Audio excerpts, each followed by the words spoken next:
చాలామంది మిత్రులు హైదరాబాద్, బెంగళూరుతో, ఢిల్లీతో, ముంబైతో, చెన్నైతో పోటీ పడాలి అని వివిధ సందర్భాలలో ప్రస్తావిస్తుంటారు.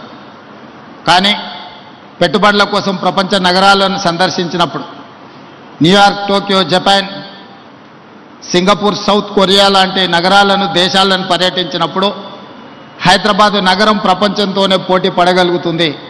హైదరాబాదు ప్రపంచంతో పోటీ పడగలిగిన నైపుణ్యత ఈ ప్రాంతంలో మన యువతలో ఉన్నది అని నేను, మా మిత్రులు శ్రీధర్ బాబు గారు భావించడంతో ఈరోజు భవిష్యత్ ప్రణాళికలని ప్రపంచంతో పోటీ పడే విధంగా తెలంగాణ రైజింగ్ 2047 విజన్ డాక్యుమెంట్ను ఈరోజు డిసెంబర్ 9, 2025 లోపల విజన్ డాక్యుమెంట్ను ఇవ్వడం, ఆ విజన్ డాక్యుమెంట్తో రాబోయే 100 సంవత్సరాలు తెలంగాణ రాష్ట్రానికి ఏం అవసరం ఉందో ప్రణాళికలు రచించి ప్రపంచంతోనే పోటీ పడే విధంగా మన రాష్ట్రాన్ని తీర్చిదిద్దాలనుకుంటున్నాం.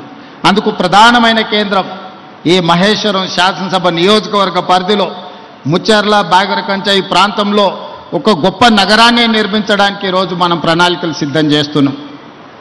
ఈ ప్రణాళికలను సిద్ధం చేయడంలో సింగపూర్కు సంబంధించిన సంస్థలు, ఇతర దేశాలకు సంబంధించిన కన్సల్టెంట్స్ అందరూ కూడా నిరంతరం పనిచేస్తున్నారు మన నగర అభివృద్ధి కోసం.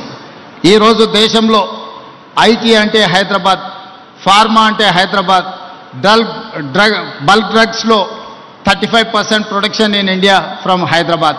So we are legends in pharma, we are legends in IT, now we are legends in gold. Why? Because Malabar Gold and Diamond Manufacturing Unit has been established in my Maheshwaram and Hyderabad, Telangana. Now I can say proudly, Hyderabad, Telangana is the legends in gold. ఈరోజు ఒక్కొక్క రంగంలో తెలంగాణ రాష్ట్రం రాణించడం, తెలంగాణ రాష్ట్రాన్ని అభివృద్ధి పదం వైపు నడిపించడంలో మా ప్రభుత్వం ఎప్పుడూ సిద్ధంగా ఉంటుంది.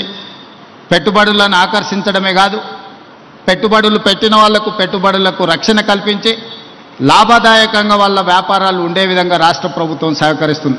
రాష్ట్ర ప్రభుత్వం యొక్క విధానాలు మీరు 94 నుంచి 2004 వరకు 10 సంవత్సరాలు టీడీపీ ఉన్నా, ఆ తర్వాత 10 సంవత్సరాలు కాంగ్రెస్ ఉన్నా, ఆ తర్వాత 10 సంవత్సరాలు బీఆర్ఎస్ ఉన్నా, ఇప్పుడు మన ప్రభుత్వం వచ్చిన పెట్టుబడుల విషయంలో, పారిశ్రామికవేత్తల విషయంలో మన విధానాలు మారలేదు.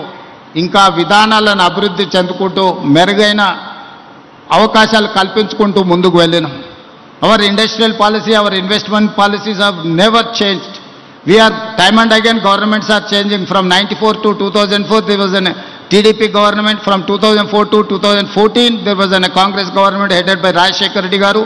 From 2014 to 2024 headed by Mr. Chandrasekhar Rao. Now Congress party government is there. Governments are changing, but we have never changed our policies, our incentives. So I wanted to assure every investor, we are there to support, we are there to give incentives and everything. You can come and you invest, you can do your business.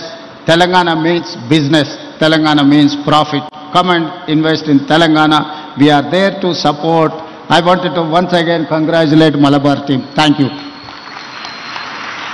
Thank you so much, sir, for all your valuable